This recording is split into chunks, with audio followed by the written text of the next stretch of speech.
Quentin de Ranc était en première ligne dans l'embuscade qui a mené à sa mort. Après l'affrontement, il était conscient, debout, et refusait les secours. De nouveaux documents le prouvent et viennent détruire définitivement le narratif de l'extrême droite.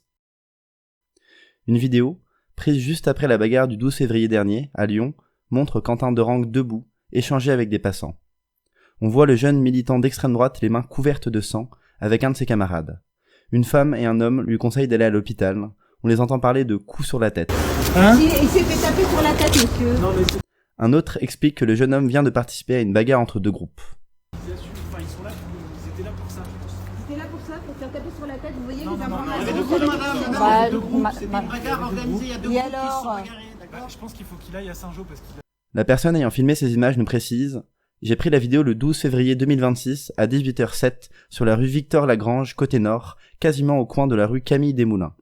En recoupant avec des images de la rue disponibles sur Google Maps, nous sommes en mesure de certifier qu'il s'agit précisément du 14 rue Victor-Lagrange. C'est l'endroit exact de la bagarre. On reconnaît ces lieux dans la célèbre vidéo diffusée par TF1, dans laquelle des coups sont échangés au sol. Les images de TF1 montrent la fin de la bagarre, au moment où le commando d'extrême droite a pris la fuite. Cette chronologie des faits correspond également à celle donnée par les militants d'extrême droite eux-mêmes dans le Figaro, qui parlent d'une confrontation vers 18h. Ces images sont déterminantes, car elles montrent que Quentin de Ranc n'a pas été laissé pour mort comme l'ont répété les médias. Il était accompagné et il a choisi de ne pas être pris en charge. Elles nous permettent aussi de retrouver Quentin de Ranc dans l'affrontement qui précède. Il porte des vêtements distincts, des chaussures grises New Balance et une doudoune à capuche. Sur les images du canard enchaîné, on voit le groupe d'extrême droite tendre une embuscade aux antifascistes. Les militants néo-nazis vêtus de sombre et masqués jettent une torche incandescente, puis ils attaquent, avec une gazeuse, un parapluie et une béquille, des antifascistes qui répondent à main nue, pour certains à visage découvert. Quentin de Ranc apparaît en première ligne. Il donne des coups. Sur d'autres images, celles que nous avons révélées, on peut également identifier Quentin de Ranc en garde, à l'avant du groupe d'extrême droite. Il prend part au combat.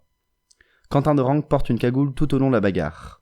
Sur les nouvelles images qui suivent ces violences, il porte toujours sa cagoule, retroussée sur son nez. Il est debout, parle normalement aux passants.